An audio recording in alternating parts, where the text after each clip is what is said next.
All right. Welcome everyone to AI, Artificial Intelligence in Research Work.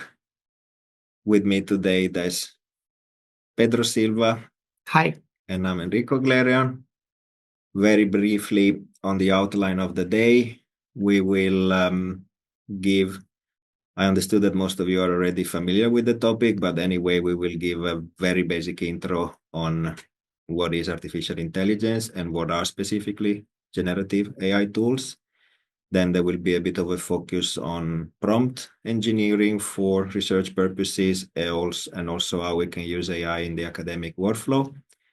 And then the second part or final part will be more about kind of ethical and legal considerations and also other tools that could be used for academic research purposes.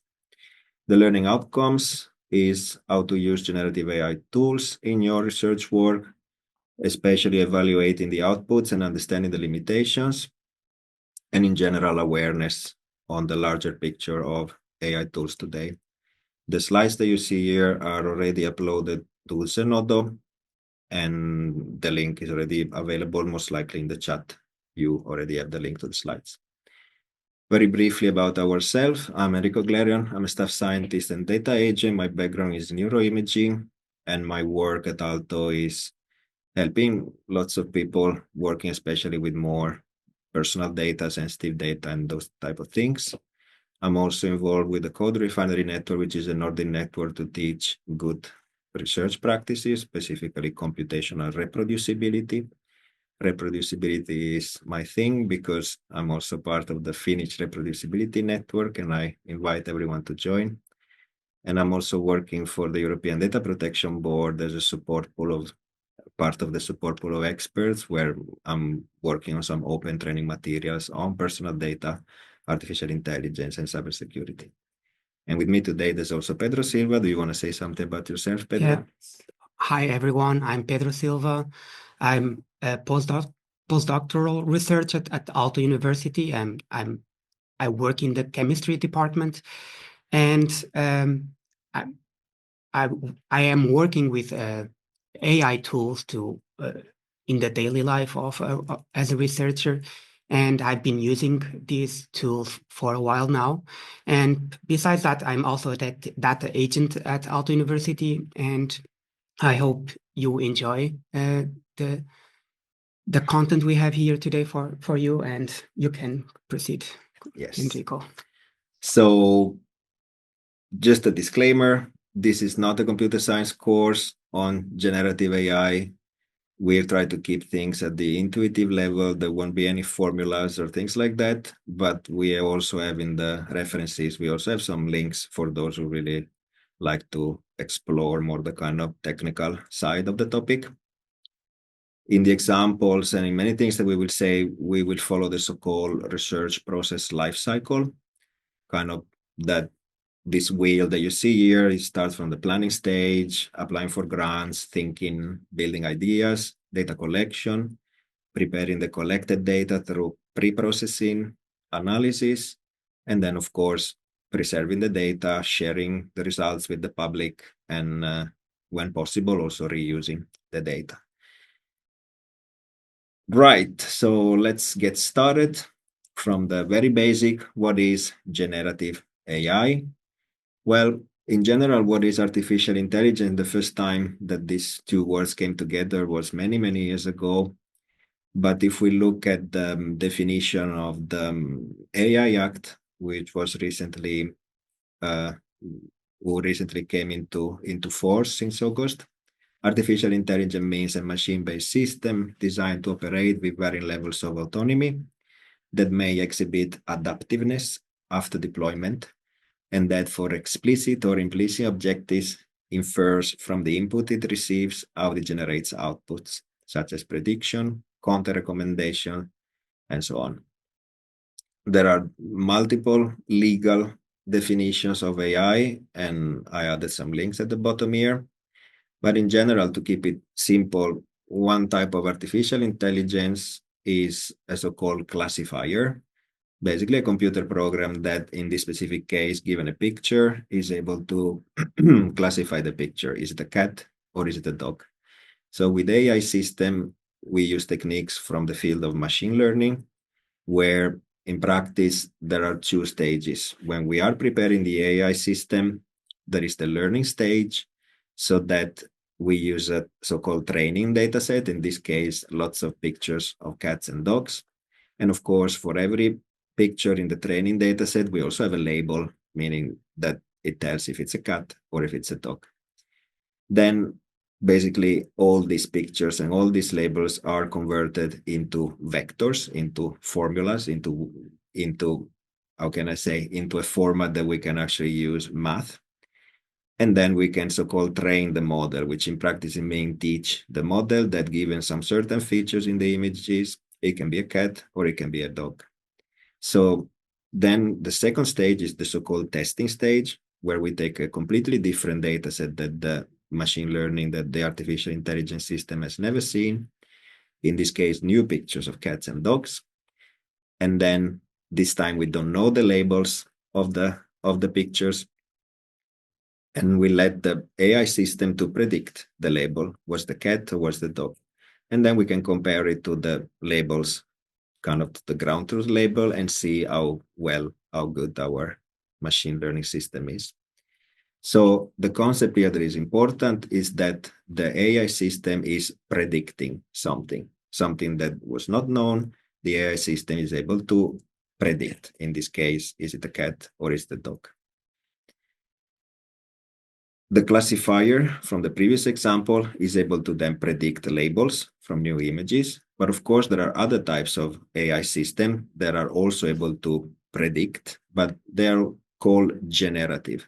So in this sense, the program learns patterns from the training set, and then it's able to predict the next step, whether it's generating a picture or text or a sound, following the rules of what it has learned.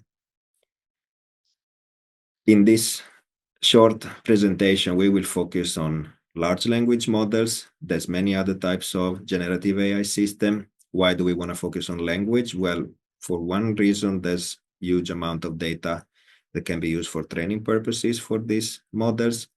Language is possibly the most versatile modality, since through language we can actually describe almost anything, concept and facts and relationships and so on. And language as text that we can input via keyboard is also an efficient way to interact with a computer program via instructions. All right, now, Pedro, let's play the game. Our favorite game is Guess the Letter. So let's pretend that we are playing this game where Pedro has to guess which word I'm thinking of. It's a word from the English dictionary, and I tell you that the first letter of this word is Q. So which letter comes after that, in your opinion, Pedro? Well, if I had to guess, I would pick the letter U. Yes, that's a very good guess. So Pedro has just used the language model in his brain, where knowing English words and knowing the most common English words, it's very likely that after the letter Q, the following letter is the letter U. This AI model is shown in this table here. It's not very intelligent model, but it is one way of modeling language. So that if I take the letter Q, you see here in the top, and I follow this column here, when the color is bright light, it means that the probability is very low, almost zero. When the color is dark orange, then the probability is very high. And so given the letter Q, the probability of the next letter is basically zero for all the letters except for the letter U, which makes sense because many words that starts with Q are basically followed by a U. But then if we would play the game again, we start from the letter U, and here it's get a little bit more complicated. There's many letters that could actually follow after the letter U. I would say that maybe this one here is the darkest, so the most probable, and it's an R.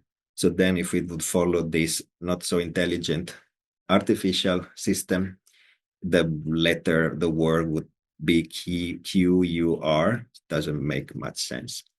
But you basically understood the idea that through this table, the AI system would be able to predict always the next letter. Now, of course, the mental jump that we don't really explain, but that you need to do it now, move away from the level of letters and think now in words, in sentences, in paragraphs, in chapters, and in whole books. So that now, instead of me just giving a single letter and asking for the next most probable letter, we can think that we want to give to the system a prompt, a sentence that is basically saying, I'm going to start the sentence, continue this sentence, considering all the frequencies of the possible words that you've seen in all the books and texts that you've read. So, for example, the sentence could be, the best thing about AI is its ability to, and then the large language model has basically probabilities for all the possible words that could follow this sentence. And so, for example, the word learn has a probability of 4.5%, the word predict 3.5, and so on. So basically, what then basically happens is that the large language model gets this first sentence that is called prompt, and then appends the most probable word after that. It would be a bit, how can I say, boring and deterministic if always the first probable word would be chosen. So these systems, they also have a bit of randomness that kind of tweaks the probability of the word, so that sometimes a word that is less frequent is actually chosen. And then the system is basically forming a new sentence, a new prompt. The first one will be, the best thing about AI is its ability to create. Then it passes this prompt back to the input, and then it appends a new word, and then again, and then again, and then again. So it would just always pass into itself what is all these kind of words after words that are added. In practice, the system doesn't actually work with words, but the words with so-called tokens. But for this purpose, this is good enough. And so this is what happens here in the top in the generation one sentence. But as I mentioned, there is some sort of a randomness, which is called temperature, so that you don't always get exactly the same sentence. And so these would be 5 different runs, where in the first run, it picked the word learn, then it picked the full stop, and then it started a new sentence. And in the other runs, it kind of picked different words. These examples are taken from What is ChatGPT by Stephen Wolfram. It's a very nice long blog post, but well, Stephen Wolfram clearly explains how this thing works. We don't need to maybe look at this history of large language model, and we will talk more later on what is possible now with the various platforms, but these slides are useful for you because they're full of links and you can explore them later. Maybe briefly, we could mention that for Aalto University personnel, we have Aalto AI Assistant in the URL ai.aalto.fi. And so we invite you to explore the documentation of Aalto AI Assistant. And some of the examples you will see today are actually done with Aalto AI Assistant. I pass now the word to Pedro. So tell us something about prompt engineering. Okay, so the next step before entering on concrete examples on what can we achieve with AI, we are going to talk a bit how can we communicate with these AI systems, and in specific, we will focus on the large language models. And prompt engineering is the process of constructing queries or inputs for AI language models so as to elicit the most precise, coherent, and pertinent responses. So this is basically, we have to communicate, but there are specific rules that if we follow those rules, we might get better outputs from when communicating with AI. So I will start with these clear principles. These are some principles that were described for how to have good prompts. And you can read also the paper for having for understanding better. But I briefly described the clear principles, and they stand for concise, logical, explicit, adaptive, and reflective. So the first idea is we don't need really to talk a lot with the AI. Like when we want to make some query, if we had two ideas that are the same, it might get confusing at some point. So, for instance, in the example I have here, like, can you provide me with a detailed explanation? It won't be harmful in most of the systems, but it won't add anything. So these are some ideas that you might follow. And then the next concept is the logical. So it's good idea also to have some kind of structure prompting. So like if you ask for with writing a research paper, you would ask by first list the steps to write a research paper, and then how do you do it is by beginning with selecting the topic and then end with proofreading the final draft. So this has some kind of logical flow and is also very important when making these prompts. The explicit is very important that when you make questions, when you construct the query, the prompt, you need to also put some kind of cues so the AI actually knows what you are asking for. So PCE, for instance, can have different meanings, but if you add in the context of photovoltaics, it will reduce what you are asking. And then I feel the four and the fifth are maybe a bit harder to understand, but this is basically when building these prompts, you should think that some questions will work better than others in your field. And so you make a question, and for instance, you get an answer that is not what you are looking for. You need also to try to understand how changing some ways of asking the same question, but rephrasing it in a different way might lead to better answers. And also sometimes you need to fine tune it. So you make a first question, and then if you ask more explicitly what you want in a forward question, it might be better. And this might be a bit still abstract, but I will try to come to these principles later on the examples. And before going straight into the examples, I want to do this exercise with you because when the first approach to talk with the AI is the approach we usually do with other persons. We make a question, and then if we, for instance, we know that person, we will make the question in one way that if we don't know that person.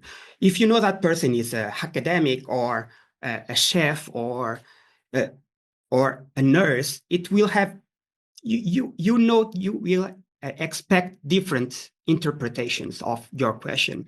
So for instance, in this case, if you ask someone what is love, if you ask someone that is studying sociology, the possible answer is like love shapes and is shaped by social interactions and cultural norms. But if we go in chemistry, the answer will be completely different. Like love involves the belief of high levels of chemicals. Or in business, the love is the deep affection and attachment customers develop towards a brand or product. And in music, like you might get an answer that is like even goofy, like what is love? Is oh baby, don't hurt me, right? And so this leads to the next slide that when communicating with AI, you have actually the control on what kind of answer you are expecting from the AI. You can ask AI to role playing with you. And when role playing with you, it doesn't mean that you don't exclude yourself. For instance, in this case, you can ask AI to be, you are 7 years old. So you will answer my questions like a 7 years old, or you are a veteran astronaut, or you are an expert in some research field. But you can also say, hey, I'm a software engineer with 10 years of experience in Python.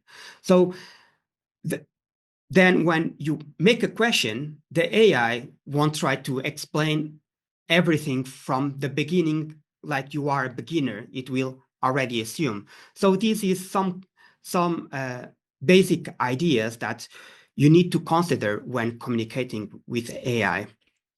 So we will go now for how to use these large language models in the academic workflow.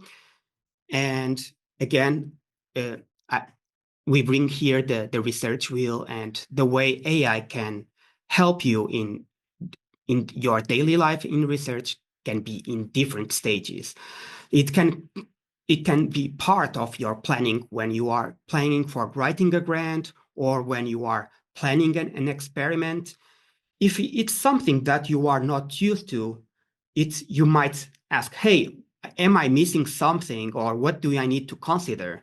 Or for instance, when applying for grants that are not exactly in your field, or you want to move from the researcher perspective to the business perspective, how can you adapt your language? And this is some ways how AI can help you on designing better your planning stage.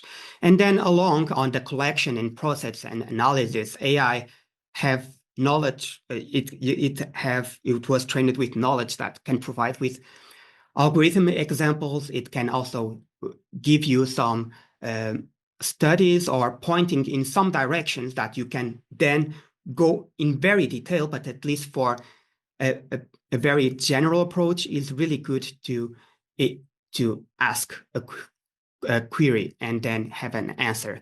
And then at later stages, it can help you, for instance, when preserving and sharing, you need to build documentation, but hey, you don't know where to start with, or you don't know what is a JSON that so many other researchers talk. And this is like the AI wants to tell, you don't know what is a JSON. So sometimes if you might feel, hey, maybe this is like some stupid question I ask and you wouldn't ask, then this is like, for instance, there's absolutely no shaming in these kind of systems, at least when using ChatGPT.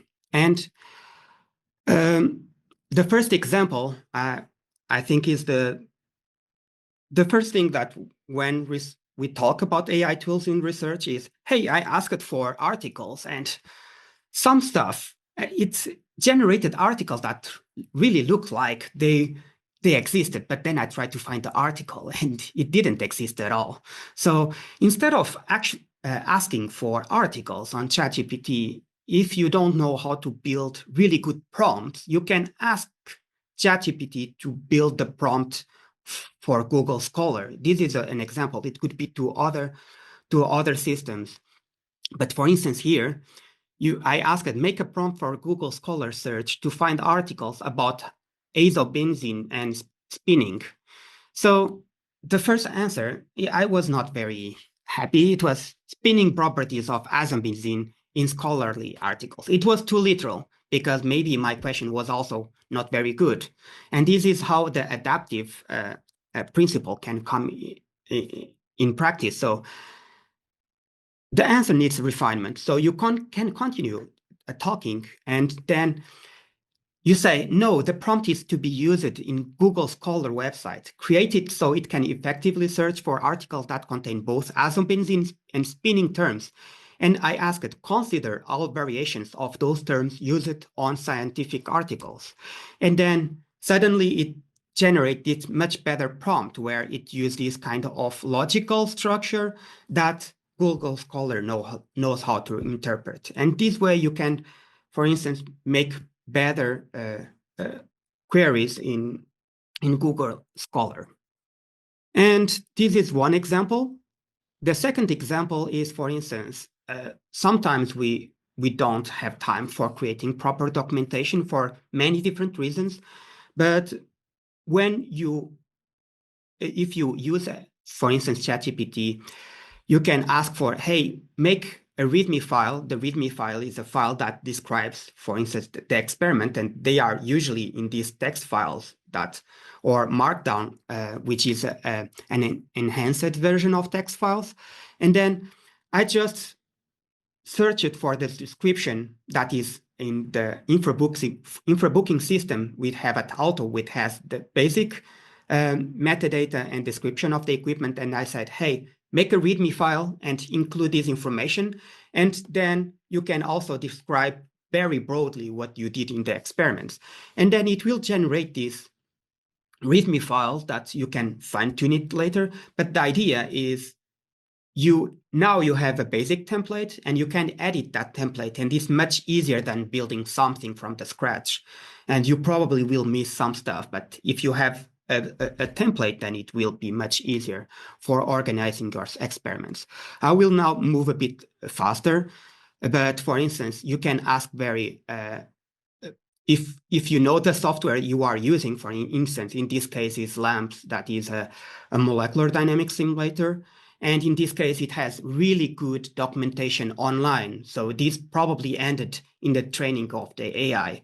And when I ask very specific questions of this software, it actually gives it's able to provide a working example that I know then how to implement it. And then, for instance, this is a similar example, but instead of using LAMPS, is using R.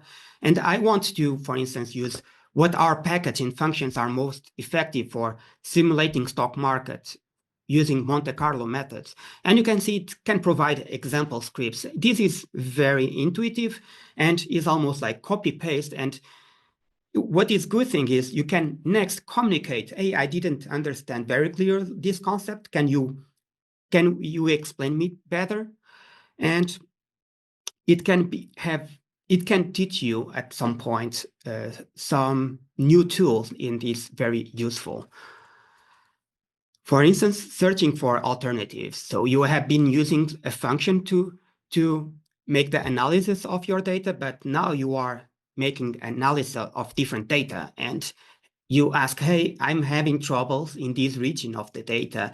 Can you give me other techniques that I can approach? And this is something you talked like 10 years ago. You don't remember so well anymore. But when you read it, you know that, hey, this is exactly what I'm looking for. And then you can look and explore these approaches. On the example number 5 is how to analyze the data. And here I want to check how to calculate the first and third quartile of the data.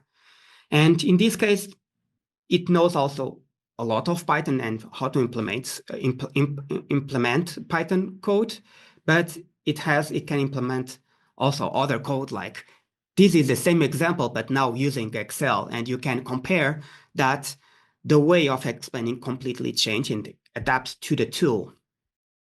And in the example number 8 is I have a large set of videos, and hey, I didn't knew how to check very quickly what were inside those videos. So I wanted to create somehow snapshots of those videos. And I asked it like for some software, and then it's recommended the FFmpeg, and I didn't knew what was FFmpeg. And then it explained it, and then I tried to create the thumbnails of these videos on the command line and making some routine that generates for all the videos.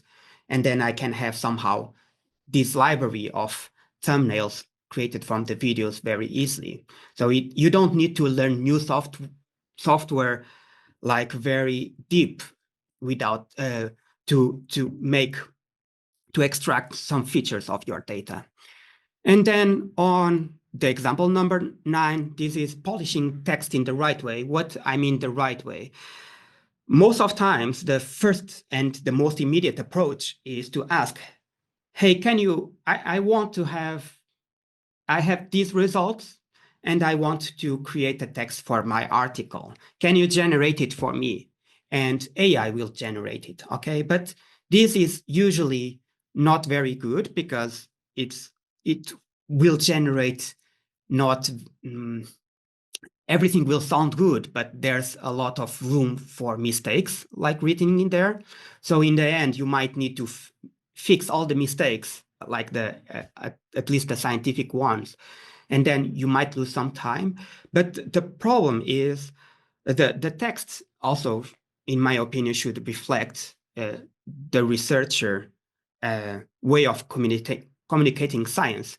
So a better way of using the AI for improving the text is, hey, I write this for the article, and of course it needs to be something that is, if you are using tools that are not so safe, maybe you shouldn't paste everything, but there are some sections of the text you can still paste in ChatGPT or things that are not even secure because, well, it doesn't matter. It's only English that you are writing there.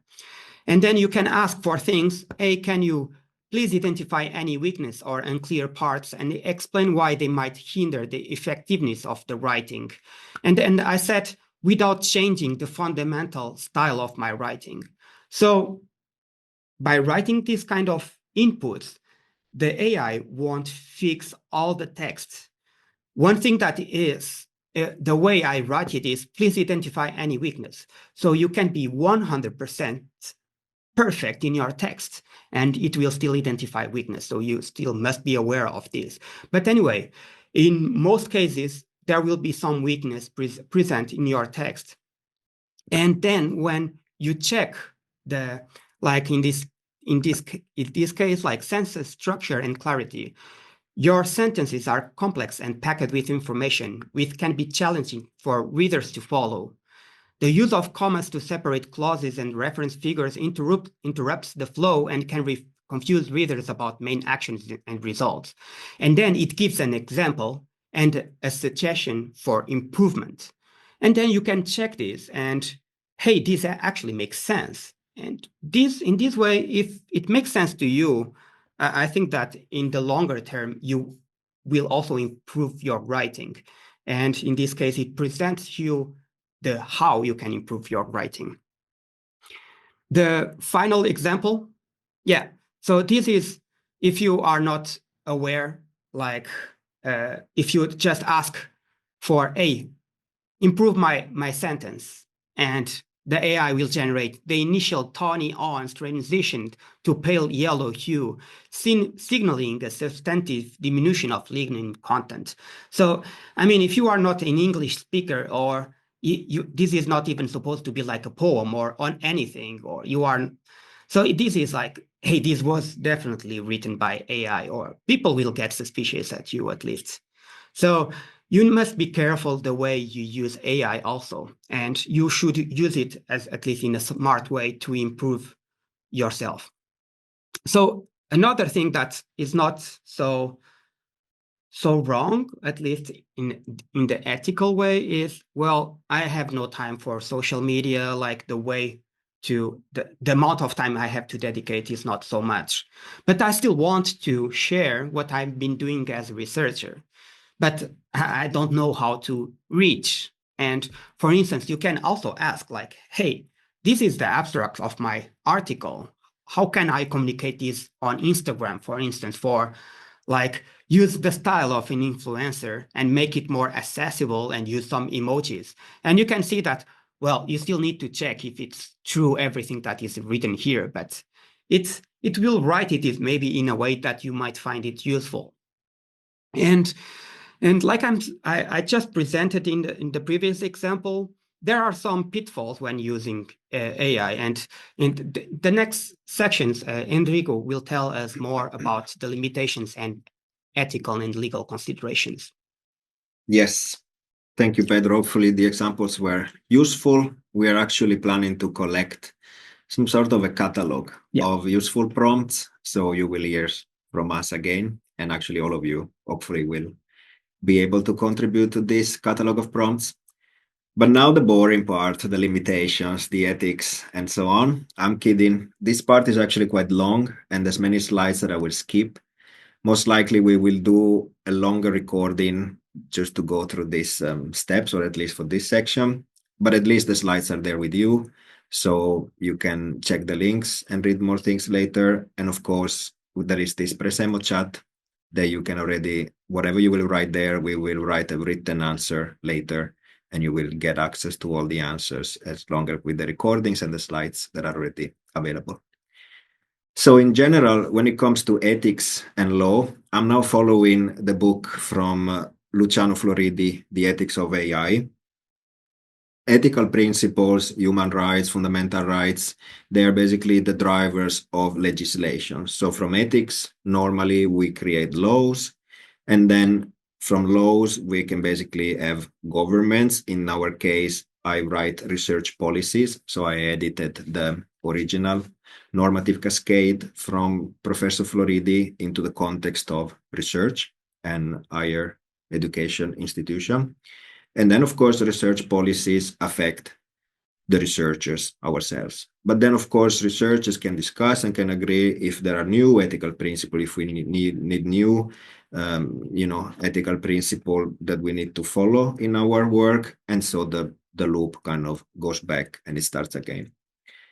Now, when it comes to principles of AI, Professor Floridi has identified 5 principles. We don't need to go through the definition of the 5 principles, but in practice, 4 principles are the same that are common to other fields, traditional bioethics principles, for example. And so the idea is that we don't want that the new technology is used for evil purposes or affects our autonomy to, act as humans, or the justice of, the system that we, or the society where we live. AI, however, comes with a new kind of a principle of ethics, which is explicability. And this is very important because compared to other technologies, artificial intelligence, or some of the methods using artificial intelligence, are not explicable. There is not a rule-based system that we can basically understand why the artificial intelligence system comes to a certain conclusion. And of course, you understand that if we are not able to fully explain why the black box has made such decision, then maybe we should not have any black box that makes any decision for living individuals. And this is basically where the kind of, from these principles, from the ethics principle, we can start defining risks. So when can artificial intelligence go wrong and what types of risks are there? Again, we don't have the time here to go through all the 7 risks, but this recent paper from last summer, maybe, they clearly went through a systematic literature review of all the possible artificial intelligence risks. And you can already see there the type of risks that are, in this case, beyond research. They are the risks to human rights, privacy, misinformation, and so on. Now, if we go back to our small world of research, academic research, we of course have good principles also when it comes to research. Specific in Europe, we follow the ALEA principles: reliability, honesty, respect, and accountability. And the ALEA principles are put into practice, at least when it comes to Finland, through the Finnish ethics board, TENK, where, for example, research misconduct is defined in the case of fabrication, meaning that the data that was used was false; falsification, that the results are actually not derived from the data, they are false; or plagiarism, where the researchers might be using some sources without citing them. And now you can understand that if we take all these ethics risks and specific the ethics principle for research, and the misinformation, the misconduct, falsification, fabrication, plagiarism, generative AI systems are actually amazing misconduct machines. They are excellent in fabricating, in falsificating, and they can plagiarize without even you know it, because it is possible that the AI system actually verbatim outputs the training data. And this is a risk, of course, because then as a researcher, you are not able to cite the right source. You are not able to verify if the kind of reasoning behind the generative AI is actually false or fabricated. So in general, researchers are very careful when it comes to these things, and they should be aware that misinformation is very likely to happen with any generative AI system. Another myth to break is that these systems, large language model, they cannot reason. What they are pattern matching machines. There's a funny example there linked, where I tried to play the goat, wolf, and cabbage riddle with the vegetarian wolf. And then at the end, I was able to kind of, nudge the AI system to actually understand that this is not the usual riddle, but in practice, the AI system just mimics what has been used in the in the training data. And you can understand, of course, with the training data, garbage in, garbage out. If the training data is full of gender biases, racial biases, cultural biases, or even when it comes to science, if the training data is full of old statistical methods that should not be used anymore today, the output will reflect all the biases and all the errors that are in the training data. So even though you might be asking for the AI system to suggest a statistical method to be used, the AI system might not know that recently that method has been shown that is false and should not be used. The AI system will just tell you, please use this method from the 60s because there's many papers that were using these methods. Lack of reliable sources. Pedro already mentioned this earlier. We are not able to use LLMs as search engines, although very recently there are attempts towards this through Perplexity AI and Search GPT by OpenAI, where they try to ground the results on basically searches or external documents. But large language model per se, they're not search engines. They store lots of information, but they store it in a noisy way, in a lossy way. Sometimes you get the correct facts out. Sometimes you get something that don't make sense. Of course, the companies who are making this AI system available, they introduce safeguards, so-called, they try to align the AI system so that it doesn't, produce something that is clearly dangerous or, questionable. But even those safeguards are continuously being bypassed. And of course, we need in general to protect all the data, whether it's your data, your intellectual property, or the data that you obtain because you collected some data. We don't want that such data gets leaked to some of these systems. So if we went from ethics, you remember in the normative cascade, ethics is followed by law, and this is what happened in Europe. We don't need to cover the AI Act here because in practice, the AI Act does not apply to research as long as it stays to pure research. In the moment where research turns into a product, into a prototype, into something that can actually be used, then maybe one should start thinking, should I follow the AI Act?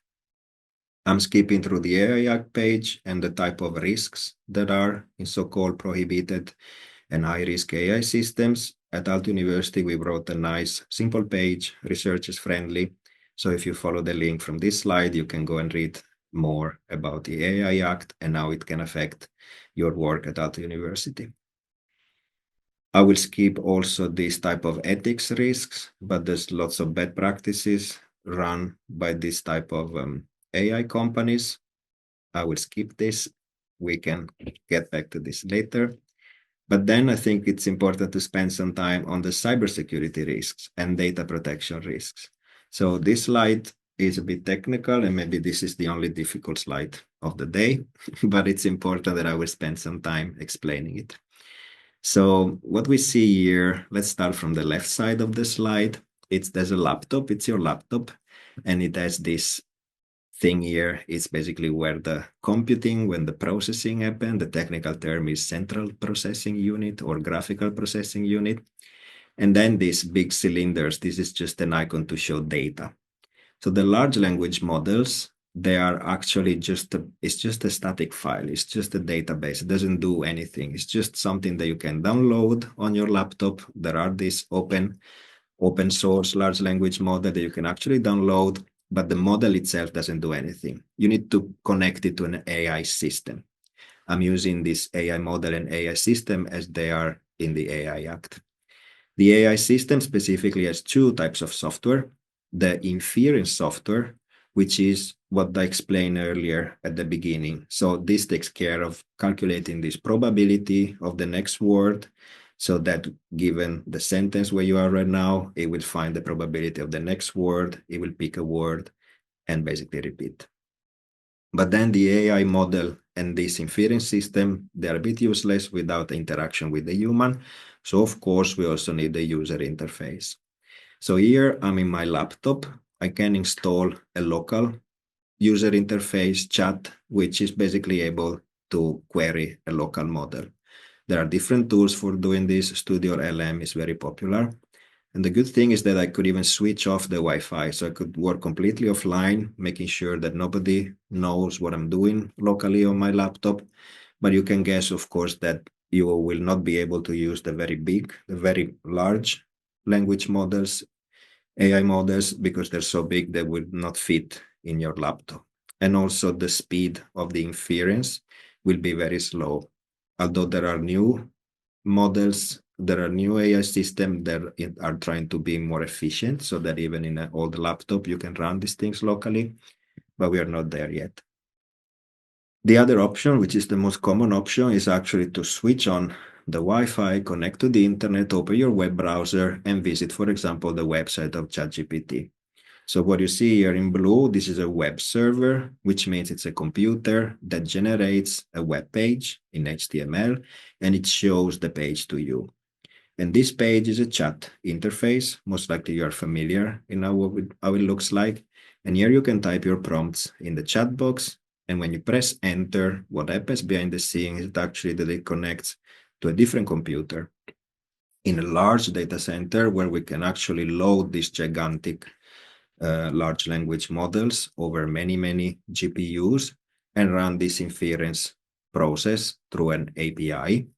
So that basically the prompt is sent here, the machine actually does the computing, and then it gives the output back, and then this system, which is just a website, shows the output on your screen. Now, through this process, there are some CCTV cameras, and I'm now referring specifically to ChatGPT. ChatGPT has two types of CCTV cameras, one that relates to your session and to your history. And here you have basically control of this. If you don't want to store the sessions, the chat that you had, you can switch this camera off.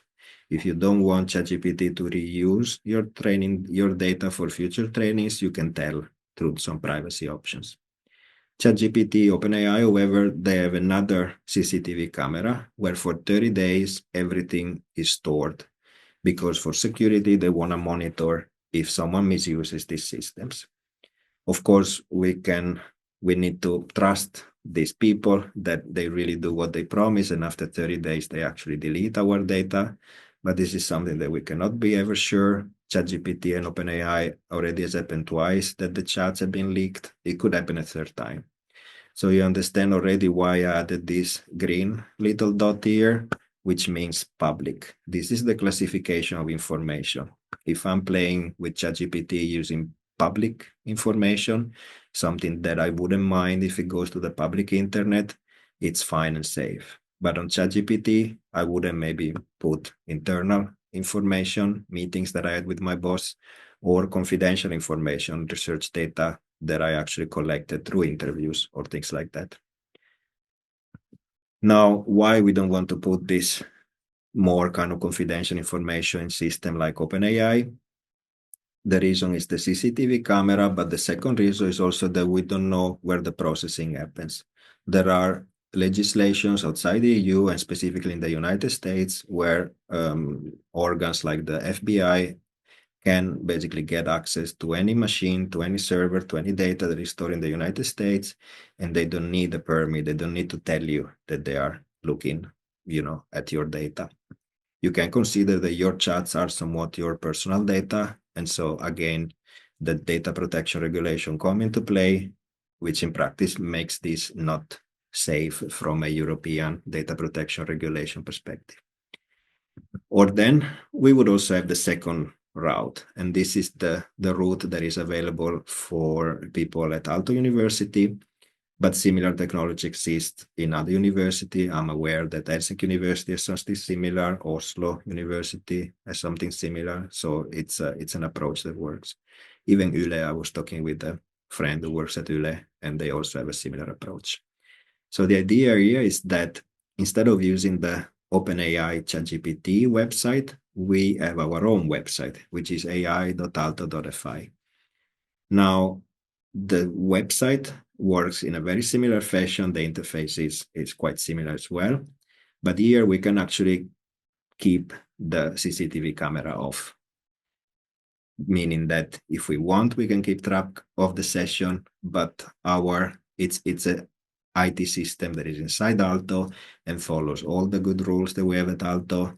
So there's no malicious or risks for the user when it comes to using this website, ai.aalto.fi.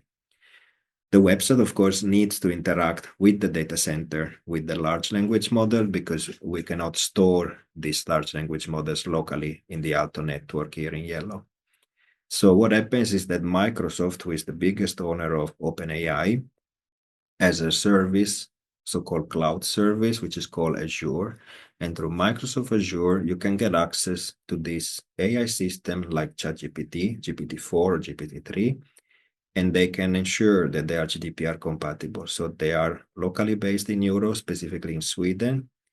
And on top of that, Aalto University is a premium customer of Microsoft, which basically means that they can also switch this CCTV camera off. So with this route, we can ensure that the confidentiality of our data, of our intellectual property, but also of the confidential data that we might be collecting, can actually have a safe route to work with the large language models. It is still, of course, not recommended to put secret data there. Secret data is specific data that should basically never be stored on a system that is connected to the internet. The reason is not the property of the data itself, it's more related to limiting the risks. So for example, an example of secret data is data that comes from hospitals, where the patients maybe they didn't know that they're taking part of your study, or could be biobank data. So for secret data, we have specific system like SecData at Aalto University or Sensitive Data Desktop at CSC, that they are basically isolated bubble. Of course, in this isolated bubble, we can still bring inside a local open source large language model, but of course, we are not able to use the very large GPT-4, for example, from OpenAI. So I hope this explanation was clear. And now we can move towards the end of this presentation. Maybe we don't need to cover how Microsoft Azure OpenAI does some sort of filtering or controlling.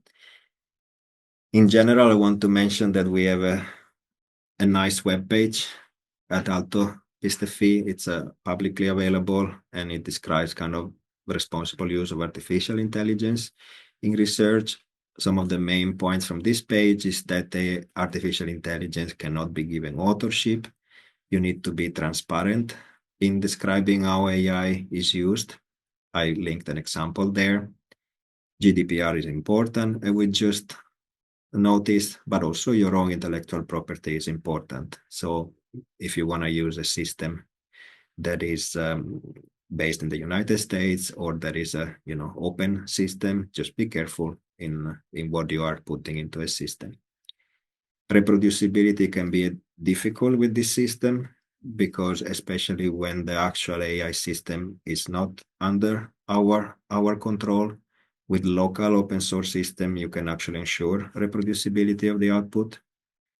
But at the end of the day, what is important is the accountability, that whatever you decide to reuse from the output of this system, you will be the responsible of what you present. And of course, fabrication, falsification, plagiarism, they still fall under your responsibility. Maybe we can skip this series of links, but you can explore them.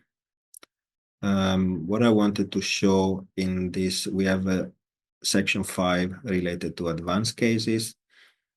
Again, we don't have time to cover all the advanced cases because we want to give some time for the questions. But there are some advanced prompting techniques listed here. This zero shot or few shot is very useful, where basically, in very briefly here, by giving an example of the type of answer that you want from the AI learns what type of output is expected to generate. There are this type of techniques that are called retrieval augmented generation, and I will talk about them more briefly in another point of this presentation when we want to chat with the PDF. And there are more advanced prompting techniques. Here it's a comparison between RAG retrieval augmented generation and fine tuning. It's technical, we can skip it. Maybe of other more prompting techniques, what is interesting to use if you want to play with this is the chain of thought prompting. It's similar also to what Pedro was saying earlier, that the more you interact and the more you refine the question, the better the AI system understands or provides the right answer, which basically means that sometimes before asking the question, you really want to start a chain of thought. You really want to build first the persona that will answer to this question. You want to give the context. You want to add lots of information. Then at the end, you actually ask the question that you need or give the task that is given to the large language model. We will skip this. What I wanted to mention is this section 5 that is new compared to the previous version of this talk. The source for all these tools is Ithaca SR. So they are US based, and it's basically, they provide a large, very large collection of all sorts of tools that can be used in higher education and research organization.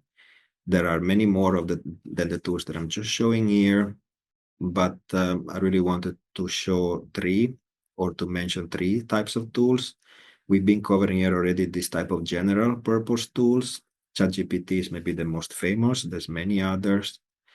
And I want you to be aware of Agin Chat, which is provided by Agin Face. Agin Face is basically a repository for AI models, and you can chat with some AI models. So if you want to play with some of these open source models, of course, using only public data, as I've read here, Hugging Chat is a good way. It's also, there is one model, Almost 7B by the Allen Institute. It's basically the only true open source model that actually exists.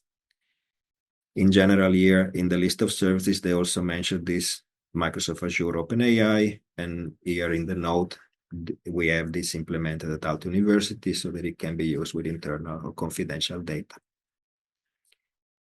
When it comes to ChatGPT, a question that gets asked often is that that people are aware that ChatGPT also comes with the subscription option, ChatGPT Plus, and people wonder, is it worth spending those $20 per month?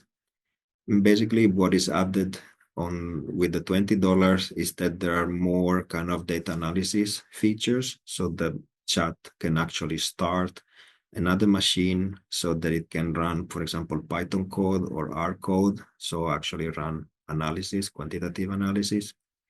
ChatGPT Plus also has the voice mode, so that, for example, through your phone, you can actually have a conversation with the AI. It's quite handy if you like to brainstorm while driving. There are also bigger and better models in the paid version, and specifically more recently the so-called O1 model, which is a model that implements this chain of thought and reasoning, so that what happens when you ask for a query, it actually starts other ChatGPTs, and then first it sets a kind of a task list, a to-do list, and then one ChatGPT will solve one task and use the output of that for the next GPT. So that is some sort of a step-by-step reasoning, if you want to call it like that. DALL-E 3 to generate images is also a possibility for ChatGPT Plus, and now recently you can also edit the images through the web interface. And you can also create GPTs, which basically are custom AI system, AI chatbots that can already have a set of kind of pre-given instructions. We can skip this.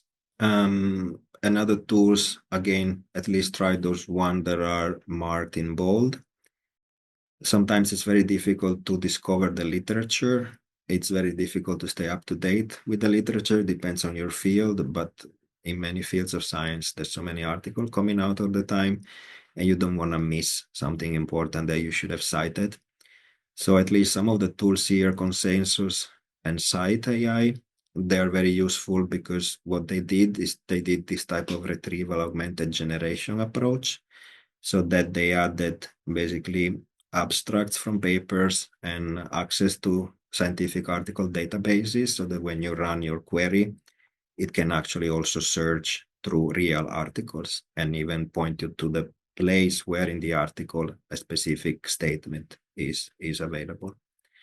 There are, of course, new tools. Perplexity AI recently got some bad advertisement because companies are suing it because they are kind of storing all the data that in some cases they should have not be storing, but we will see how it ends. And finally, I want to talk about workflow tools. ChatPDF, I've been using ChatPDF in the past, which is basically, again, a program where you upload, for example, a scientific article. Here again, we're talking about public data, and then you can chat with the article. But something amazing that came out maybe a couple of months ago from Google is Notebook LM. I can't praise more than, I don't, it's basically the best tool that is around for chatting with the paper. You can upload the paper to an article that you're reading or some legislation, whatever piece of long text that you need to read. And Notebook LM is able to provide good paraphrase text along with where in the article that text actually comes from, so that you can actually properly cite the content that you're using, and importantly, you can actually verify that it's correctly citing the content. But what I find most amazing is that given the PDF of a paper, it can automatically synthesize a podcast with two speakers casually chatting about the paper, so that if you like podcasts, you can actually pick your paper or the book or legislation, whatever you need to read, upload it to Notebook LM, generate the podcast, and just listen to the postcard about the paper. The Notebook LM is free right now. It just requires a Google account. All right, maybe last mention is that we didn't really talk about other type of generative AI system, but there are many systems that from text are able to generate images. I briefly mentioned a few minutes ago DALL-E from OpenAI. Midjourney is another very popular one, and Adobe Firefly.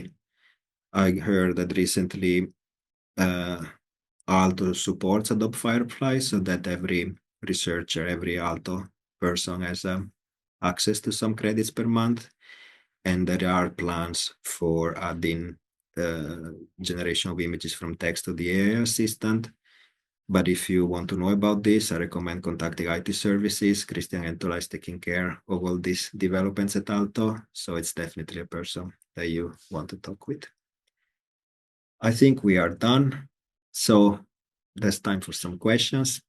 Final take-home messages. So AI, artificial intelligence, is just a junior assistant that you can hire. You don't maybe want to assign the most critical task to the junior assistant.